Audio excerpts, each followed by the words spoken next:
Genesis chapter 21. Now the Lord was gracious to Sarah, as he had said, and the Lord did for Sarah what he had promised. Sarah became pregnant and bore a son to Abraham in his old age, at the very time God had promised him. Abraham gave the name Isaac to the son Sarah bore him. When his son, Isaac, was 8 days old, Abraham circumcised him as God commanded him. Abraham was 100 years old when his son Isaac was born to him. Sarah said, "God has brought me laughter, and everyone who hears about this will laugh with me." And she added, "Who would have said to Abraham that Sarah would nurse children? Yet I have borne him a son in his old age." The child grew and was weaned, and on the day Isaac was weaned, Abraham held a great feast. But Sarah saw that the son whom Hagar the Egyptian had borne to Abraham was mocking, and she said to Abraham, "Get rid of that slave woman and her son, for that woman's son will never share in the inheritance with my son Isaac." The matter distressed Abraham greatly because it concerned his son. But God said to him, "Do not be so distressed about the boy and your slave woman. Listen to whatever Sarah tells you, because it is through Isaac that your offspring will be reckoned. I will make the son of the slave into a nation also, because he is your offspring." Early the next morning Abraham took some food and a skin of water and gave them to Hagar. He set them on her shoulders and then sent her off with the boy. She went on her way and wandered in the desert of Beersheba. When the water in the skin was gone, she put the boy under one of the bushes. Then she went off and sat down about a bow shot away, for she thought, "I cannot watch the boy die." And as she sat there, she began to sob.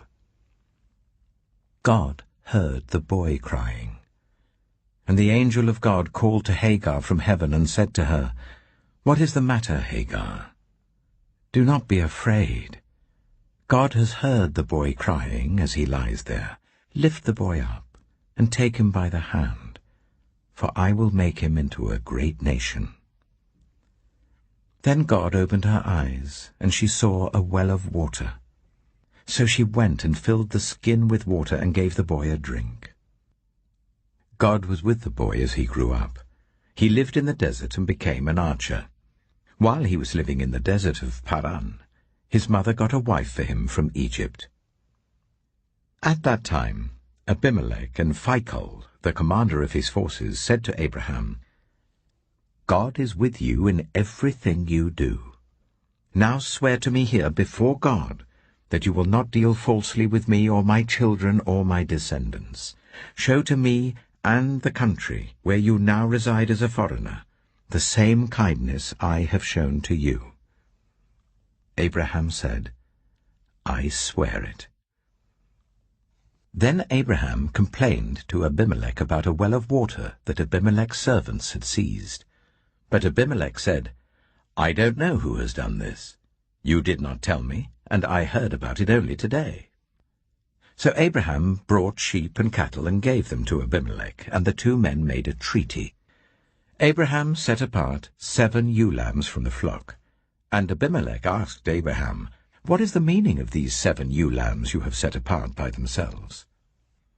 He replied, "Accept these 7 lambs from my hand as a witness that I dug this well." So that place was called Beersheba, because the two men swore an oath there. After the treaty had been made at Beersheba, Abimelech and Phicol, the commander of his forces, returned to the land of the Philistines. Abraham planted a tamarisk tree in Beersheba, and there he called on the name of the Lord, the eternal God. And Abraham stayed in the land of the Philistines for a long time.